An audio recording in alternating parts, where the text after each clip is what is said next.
Right, because you went to college. Well, you graduated high school, right, in 81. By the skin of my, by the hair, the last hair of my nose. No, but there's barely. more though. There's more hairs up there. If I go like that, they'll be like, huh. You went to college, but you dropped out. Yeah.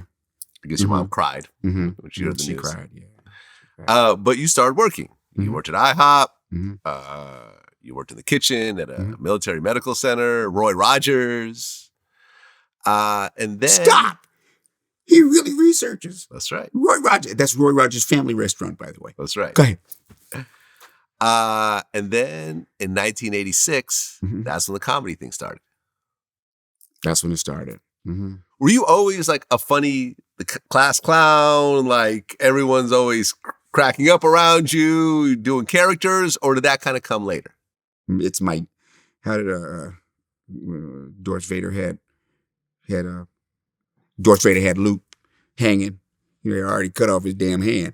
You know, he told him, you know, Luke, this is your destiny. You know, it was my destiny to be funny, man. Let me tell you something, man. From the first grade, kids laughed at what I said, and I was being serious. Boom. I got in the first grade, and we were learning the Pledge of Allegiance. I pledge allegiance to the flag, United States of America, and I put up the Black Panther fist, right? And all the kids were laughing, man, and I was serious. Right. And I got sent to the principal's office over that. My teacher said, "What the hell you think you're doing?" She's black too. My teacher, Miss Woodard. You go into the principal's office now. And everybody was like, uh-oh. And so when I got to the principal's office, the secretary said, "So you're the comedian, huh? Because he wants to talk to you, you know?" And I was like, I never even heard the word. And I got in there and he's like, "So you're the funny guy, you know? Let's talk about this and everything, blah, blah, blah." So called my mother. I said, "They don't want to do that."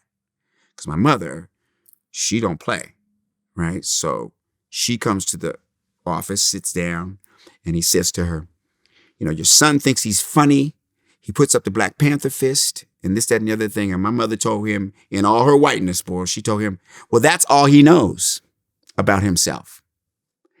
He knows who he is. He knows who the Black Panthers are. You know, when we moved here, we moved to Washington, D.C. Okay, he knows who he is. His favorite song is "Say It Loud, I'm Black and I'm Proud" by James Brown.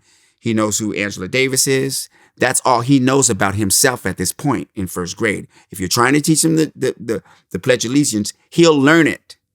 But you're catching him at a point that that's what he knows about himself. Love it. You know what I'm saying? Love it. I was like, okay, and then I got in trouble. I got punished and all that stuff. But it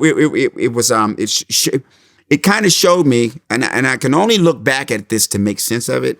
It kind of showed me that bravery about that humor is something about me, you know, because I didn't like it.